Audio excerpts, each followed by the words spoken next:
ಈಗ ಇರ್ತಕ್ಕಂಥವರ ನಮ್ಮ ನಿರೀಕ್ಷೆ ನಮ್ಮ ಸಂಖ್ಯೆ ಅನುಗುಣವಾಗಿ ಯಾರು ಬರೋದಿಲ್ಲ ಅಂತ ಸಂದರ್ಭದಲ್ಲಿ ನಾವು ಕೋರ್ಟ್ ಅನುಮತಿಯನ್ನು ತೆಗೆದುಕೊಂಡು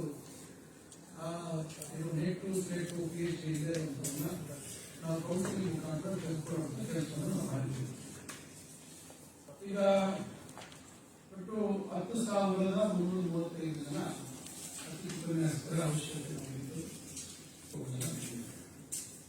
UGC ನಿಗದಿತ ವಿದ್ಯಾರ್ಥಿ ಹೊಂದಿರತಕ್ಕಂಥವ್ರ ಸಂಖ್ಯೆ 5,060. ಇದು 23-24ರಿಂದ ನಾವು ಇರ್ತಕ್ಕಂಥ ಅಂಕಿಅಂಶದಲ್ಲಿ ನಾವು ಕೆಲವು ವಿಷಯಗಳಲ್ಲಿ UGC ನಿಗದಿತ ವಿದ್ಯಾರ್ಥಿ ಹೊಂದಿರುವ ಅಭ್ಯರ್ಥಿಗಳು ಪ್ರತ್ಯೇಕವಾಗಿ ನಮಗೆ UGC ನಿಗದಿತ ವಿದ್ಯಾರ್ಥಿ ಹೊಂದದಿರುವ ಉಪನ್ಯಾಸಕರಲ್ಲಿ ಕೌನ್ಸಿಲಿಂಗ್ ಮಾಡಿದರೆ 1,215 ಅಷ್ಟು ಸುಮಾರು. ಇದು ಹೇಗೆ ಆಗ್ತಾ ಇತ್ತು, ಇದು ಇಟ್ಲಾಂಟಿ ನಾವು ಫಿಕ್ಸ್ ತರ ಇರೋದಿಲ್ಲ. ಇದು workload varies dependent on workload and also ಇದಕ್ಕೆ ನಾವು ಕೌನ್ಸಿಲಿಂಗ್ ಅಲ್ಲಿ ಏನು ಟ್ರಾನ್ಸ್ಫರ್ ಆಗಿದೆ ನಮ್ಮ ಅಸಿಸ್ಟೆಂಟ್ ಪ್ರೊಫೆಸರ್ಸ್ ಅವಾಗೂ ಸ್ವಲ್ಪ ವರ್ಕ್ಲೋಡ್ ವೇರಿಯೇಷನ್ ಆಗುತ್ತೆ, ಕೆಲವು ಸ್ವಲ್ಪ ಮೈನರ್ ಇದು ಡಿಸ್ಟರ್ಬೆನ್ಸ್ ಆಗಿದೆ. ಈಗ ನಾವೊಂದು ಆವರೇಜ್ ತಗೊಂಡಾಗ 3,853 ಜನ ಹೊರಗಿರ್ತಕ್ಕಂಥದ್ದು. ಇದರಲ್ಲಿ ನಾವು ಕ್ಯಾಟಗರೈಸ್ ಮಾಡಿದ್ದೀವಿ. 1 ರಿಂದ 5 ವರ್ಷದ ಒಳಗೆ ಅನುಭವ ಇರ್ತಕ್ಕಂಥದ್ದು, 5 ರಿಂದ 10 ವರ್ಷ ಅಂದ್ರೆ ಅಧಿಕ ಅನುಭವ ಇರ್ತಕ್ಕಂಥದ್ದು, 10 ರಿಂದ 15 ವರ್ಷ 15 ವರ್ಷಕ್ಕಿಂತ ಬೆಳೀತಾರೆ. ಈಗ 1 ರಿಂದ 5 ವರ್ಷದವರು ನಮಗೆ ವಯಸ್ಸಿನಲ್ಲೂ ಸಹ ಕೆಲವರು 32 ವರ್ಷ ಇರ್ತದೆ. ಅವರಿಗೆ ನೆಟ್ಟು ಸ್ಟೇಟು ಇವೆಲ್ಲ ಪಾಸ್ ಆಗ್ತಕ್ಕಂಥದ್ದಕ್ಕೆ ಅವಕಾಶ ಇರ್ತದೆ, PhD ಮಾಡಲಿಕ್ಕೂ ಅವಕಾಶ ಇರ್ತದೆ. ಆದರೆ 5 ವರ್ಷಕ್ಕೆ ಮೇಲ್ಪಟ್ಟಿರ್ತಕ್ಕಂಥವ್ರಿಗೆ ವಯಸ್ಸಿನ ಕಾರಣದಿಂದ ಅವಕಾಶಗಳು ಅವರಿಗೆ ಅಂದ್ರೆ ಬಹುಶಃ ಬಹಳ ಕೆಲವರು ಆಗ್ತಾ ಇಲ್ಲ. ನಾವು ಸ್ಟೇಟ್ ಎಕ್ಸಾಮ್ ರಿಸಲ್ಟ್ಸ್ ನೋಡಿದಾಗ ಏಜ್ ಪರ್ಸೆಂಟೇಜ್ ನೋಡಿದಾಗ ಬಹಳ ಕಮ್ಮಿ ಪರ್ಸೆಂಟೇಜ್ ಅವರು ಸ್ಟೇಟ್ ಪಾಸ್ ಆಗುವಂಥದ್ದು ನೋಡಿದ್ವಿ. ಆ ಕಾರಣದಿಂದ ನಾವು ಕನಿಷ್ಠ ಈ 5 ವರ್ಷ ಮೇಲ್ಪಟ್ಟು ಸೇವೆ ಸಲ್ಲಿಸಿರ್ತಕ್ಕಂಥವ್ರಿಗೆ ಒಂದು ದಿನಾಂಕ ಅವರಿಗೆ ಒಂದು ಅವಕಾಶ ಮಾಡಿಕೊಡ್ಬೇಕು ಅಂತ ಹೇಳಿ ನಮ್ಮ ಇಲಾಖೆಯಲ್ಲಿ ಹೊಸದಾಗಿ ಒಂದು ಅಕಾಡೆಮಿಕ್ ಕೋಆರ್ಡಿನೇಟರ್ಸ್ ಅಂದ್ರೆ ಶೈಕ್ಷಣಿಕ ಸಂಯೋಜಕರು ಅಂತಕ್ಕಂಥದ್ದನ್ನ ಒಂದು ತಾತ್ಕಾಲಿಕವಾಗಿ 3 ವರ್ಷಗಳಿಗೆ ತಾತ್ಕಾಲಿಕವಾಗಿ ಅವರ ಸೇವೆಯನ್ನ ಇಲಾಖೆಯ ಕಾಲೇಜು ಶಿಕ್ಷಣ ಇಲಾಖೆ ಮತ್ತು ತಾಂತ್ರಿಕ ಶಿಕ್ಷಣ ಇಲಾಖೆ ಇವೆಲ್ಲದರಲ್ಲೂ ಅವರ ಸೇವೆಯನ್ನ ಪಡೆಯತಕ್ಕಂಥದ್ದಕ್ಕೆ ವಿವಿಧ ರೀತಿಯಲ್ಲಿ ಒಂದು ಶೈಕ್ಷಣಿಕ ಚಟುವಟಿಕೆ ಇರ್ಬೋದು ಮತ್ತು ಶೈಕ್ಷಣಿಕೇತರ ಚಟುವಟಿಕೆಗಳು ಕೂಡ ಅವರನ್ನ ನಾವು ಎಲ್ಲೆಲ್ಲಿ ಅವಶ್ಯಕತೆ ಅನುಗುಣವಾಗಿ ಅವರ ಸೇವೆಯನ್ನ ಪಡೆಯಬೇಕು ಅಂತಕ್ಕಂಥದ್ದಕ್ಕೆ ಒಂದು ಸಲಹೆಯನ್ನು ಕೊಟ್ಟಿರ್ತೀನಿ. ಮುಖ್ಯಮಂತ್ರಿಗಳ ಒಂದು ಸಹಕಾರದೊಂದಿಗೆ ಮುಖ್ಯಮಂತ್ರಿಗಳ ಅವರ ಒಂದು ಪ್ರೋತ್ಸಾಹದಲ್ಲಿ ನಾವು ಇದನ್ನು ಸರ್ಕಾರಕ್ಕೆ ಸಲ್ಲಿಸಿ ಹಣಕಾಸು ಇಲಾಖೆಯವರು ಕೂಡ ನಮಗೆ ಇದಕ್ಕೆ 1-2 ಷರತ್ತು ಹಾಕಿದ್ರೆ ಅತಿಥಿ ಉಪನ್ಯಾಸದಲ್ಲಿ ಏನೆಲ್ಲ ನಾವು ಸೌಲಭ್ಯ ಕೊಡ್ತೀವಿ, ಒಂದು ತಿಂಗಳಿಗೆ 1 ರಜೆ ಮತ್ತು ಏನೆಲ್ಲ ಬೇರೆ ಈವೆಂಟ್ ಇವೆಲ್ಲವೆಲ್ಲ ಮುಂದುವರಿತದೆ. ಇವೆಲ್ಲವನ್ನ ಮುಂದುವರಿಸಿಕೊಂಡು ನಾವು ಅವರಿಗೆ ಅತಿಥಿ ಉಪನ್ಯಾಸಕರ ಅಂತೇಳಿ ನಾವು ಕರೀಲಿಕ್ಕೆ ಆಗುದಿಲ್ಲ, ಯಾಕಂದ್ರೆ ಅದು UGC ಮಾನದಂಡಗಳಾಗ್ತದೆ.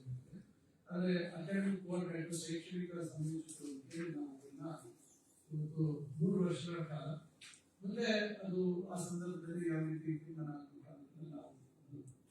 ಈಗ ಹೇಳಬೇಕಾಗುತ್ತೆ. ಆದರೆ ತಾತ್ಕಾಲಿಕವಾಗಿ ಅವರು ಒಂದಿಷ್ಟು ವರ್ಷಗಳ ಸೇವೆ ಮಾಡಿ ಅವರು ಬೀದಿಯಲ್ಲಿ ಬರುವಂಥದ್ದು ಬಹಳ ಸಂಸಾರ ನಡೆಸುವಂಥದ್ದಕ್ಕೆ ಬಹಳ ಕಷ್ಟ ಆಗ್ತಕ್ಕಂಥ ಒಂದು ಸನ್ನಿವೇಶ ಉದ್ಭವವಾಗಿದ್ದರಿಂದ ನಾವು 2026-27ನೇ ಶೈಕ್ಷಣಿಕ ವರ್ಷದಿಂದ ಕೂತ್ಕೊಳ್ತೇವೆ.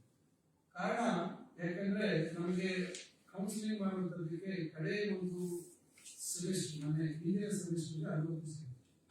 ಈಗ ಅಲ್ಲೇನಾಯ್ತು, ನಮಗೆ ಸ್ಪಷ್ಟತೆ ಇರಲಿಲ್ಲ.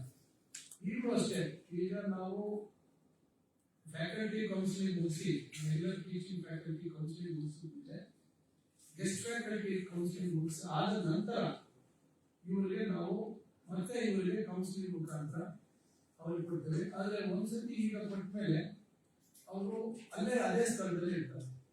ಈಗ ಅವ್ರಿಗೆ ಪ್ರತಿ ವರ್ಷ ಅವರಿಗೆ ಕೌನ್ಸಿಲಿಂಗ್ ಮಾಡೋದು, ಒಂದ್ಸತಿ ಅವ್ರಿಗೆ ಈಗ ಆಯ್ಕೆ ಮಾಡ್ಕೊಳ್ತಾರೆ, ಅದೇ ಜಾಗದಲ್ಲಿ 3 ವರ್ಷ ಅವರು ಅಲ್ಲೇ ಇರ್ತಾರೆ. ಯಾಕಂದ್ರೆ ಅವ್ರ ಅವರಿಗೆ ಮತ್ತೆ ಸ್ಥಾನಾಂತರಿತ ಮಾಡುವಂಥದ್ದು ಬೇಡ ಅಂತಕ್ಕಂಥ ಉದ್ದೇಶದಿಂದ ಮತ್ತೆ ಯಾರು 1 ವರ್ಷದಿಂದ 5 ವರ್ಷದ ಒಳಗೆ ಯಾರು ಇವತ್ತು ನಾವು ಪರಿಗಣಿಸಿಲ್ಲ ಅವ್ರಿಗೆ ನಾವು ಬ್ರಿಡ್ಜ್ ಕೋರ್ಸಸ್ ಮತ್ತು ಅವರು ನೆಟಿವ್ ಸ್ಟೇಟ್ ಮಾಡುತ್ತೆ ಅವ್ರಿಗೆ ಒಂದು ಏನೆಲ್ಲ ನಮ್ಮ ಕಡೆಯಿಂದ ಸಹಾಯ ಮಾಡಲಿಕ್ಕಾಗುತ್ತೆ ನಮ್ಮ ಹೈಯರ್ ಎಜುಕೇಶನ್ ಅಕಾಡೆಮಿಯಲ್ಲಿ ಏನಾದರೂ ಅವರಿಗೆ ಯಾರಾದರೂ ಈಗ ಮುಂದೆ ಬಂದು ನಮಗೆ ಟ್ರೈನಿಂಗ್ ಬೇಕು ಅಂದರೆ ಅಲ್ಲಿ ಪ್ರತ್ಯೇಕವಾಗಿ ಅವರಿಗೆ ಒಂದು ಸ್ಟೇಟ್ ಎಕ್ಸಾಮ್ಗೆ ತಯಾರಿ ಮಾಡ್ಕೊಳ್ಳೋದಕ್ಕೆ ಅವಕಾಶಗಳನ್ನ ಕಲ್ಪಿಸುವಂಥದ್ದು ಚರ್ಚೆ ಮಾಡಿದ್ದೀವಿ.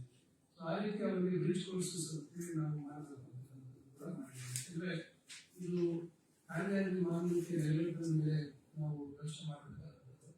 ಅದರಿಂದ ಈ ಒಂದು ದೊಡ್ಡ ತೀರ್ಮಾನ ಮಾಡಿದ್ದೀವಿ. ಇದಕ್ಕೆ 5 ರಿಂದ 10 ವರ್ಷದವರೆಗೆ ಇವತ್ತು ನಾವು 25,000 ರೂಪಾಯಿ ಪ್ರತಿ ತಿಂಗಳು ಸಂಬಳ ಕೊಡುತ್ತೇವೆ. 10 ವರ್ಷ ಮೇಲ್ಪಟ್ಟು 15 ವರ್ಷ ಒಳಗಿರುವಂಥವರಿಗೆ 29,000, 15 ವರ್ಷಕ್ಕೂ ಮೇಲ್ಪಟ್ಟು ಇರ್ತಕ್ಕಂಥವ್ರಿಗೆ 30,000 ಅಂತ ಹೇಳಿ ಮಾಡಿದ್ವಿ. ಅವರು 60 ವರ್ಷ ಪೂರೈಸಿದಾಗ ಅವರಿಗೆ ಸಹಜವಾಗಿ ಇನ್ವೆಂಟ್ ಬರುತ್ತದೆ.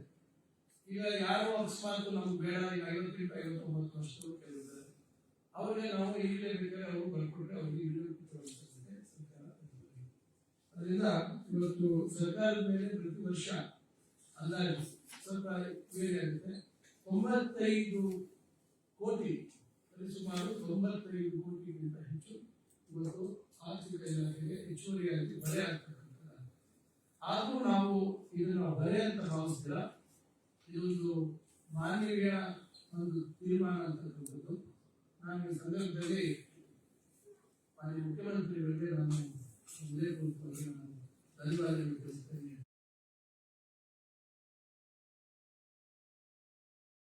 ಮಾನ್ಯ ಉಪಮುಖ್ಯಮಂತ್ರಿಗಳಿಗೆ ತಿಳಿಸ್ತೇನೆ ಮತ್ತು ಹಿರಿಯ ಸಚಿವರು ಕಾನೂನು ಸಚಿವರು ಎಸ್ ಕೆ ಪಾಟೀಲ್ ಸಾಹೇಬರು ನಿರಂತರವಾಗಿ ನಮ್ಮ ಜೊತೆ ಮಾರ್ಗದರ್ಶನ ಕೊಟ್ಟು ಸಲಹೆಗಳನ್ನು ಕೊಟ್ಟು ಅವರು ನಮಗೆ ಕಾನೂನು ರೀತಿಯಲ್ಲಿ ನಮಗೆ ಅವರು ಮಾರ್ಗದರ್ಶನ ಮಾಡಿದ್ದಾರೆ. ಅವರು ನಾನು ನನ್ನ ಇಲಾಖೆ ಪರವಾಗಿ ಧನ್ಯವಾದಗಳು ತಿಳಿಸ್ತೇನೆ. ಮತ್ತು ವಿಶೇಷವಾಗಿ ಸಂಪುಟದ ಎಲ್ಲ ನಮ್ಮ ಸಚಿವ ಸಹೋದರಿಗಳಿಗೆ ಯಾರು ಒಂದು ಮಾತು ಹೇಳಿಲ್ಲ, ಎಲ್ಲರೂ ಏನಾದರೂ ಒಂದು ಸಹಾಯ ಮಾಡಿಕೊಟ್ಟಿರ್ತಾರೆ.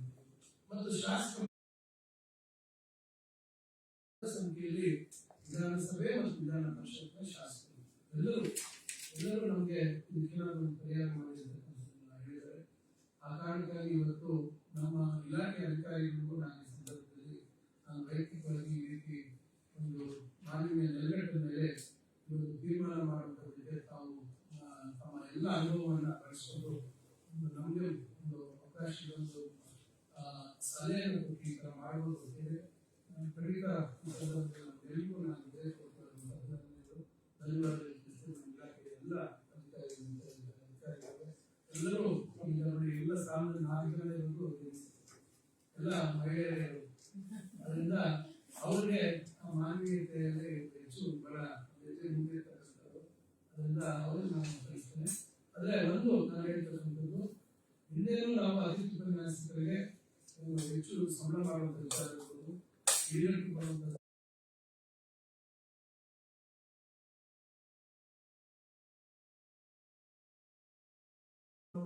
ಮೆಡಿಕಲ್ ಇನ್ಶೂರೆನ್ಸ್ ಇವರು ನಾವು ಅನ್ವಯಿಸ್ತೀವಿ. ಏನೆಲ್ಲ ಅತಿಥಿ ಉಪನ್ಯಾಸಕರಿಗೆ ನಾವು ಸೌಲಭ್ಯಗಳನ್ನು ವಿಸ್ತರಣೆ ಮಾಡಿದ್ದೇವೆ. ಈಗೇನು ನಾವು ಒಂದು ಪಾಲಿಸಿ ಮಾಡಿದ್ರೆ ಸರ್ಕಾರ ಬಜೆಟ್ ಘೋಷಣೆ ಮಾಡಿದೆ, ಅದೇ ಮೆಡಿಕಲ್ ಸ್ಕೀಮ್ ಅಲ್ಲಿ ಇವರನ್ನು ಪರಿಗಣಿಸಿ ಅವರಿಗೆ ಮೆಡಿಕಲ್ ಇನ್ಶೂರೆನ್ಸ್.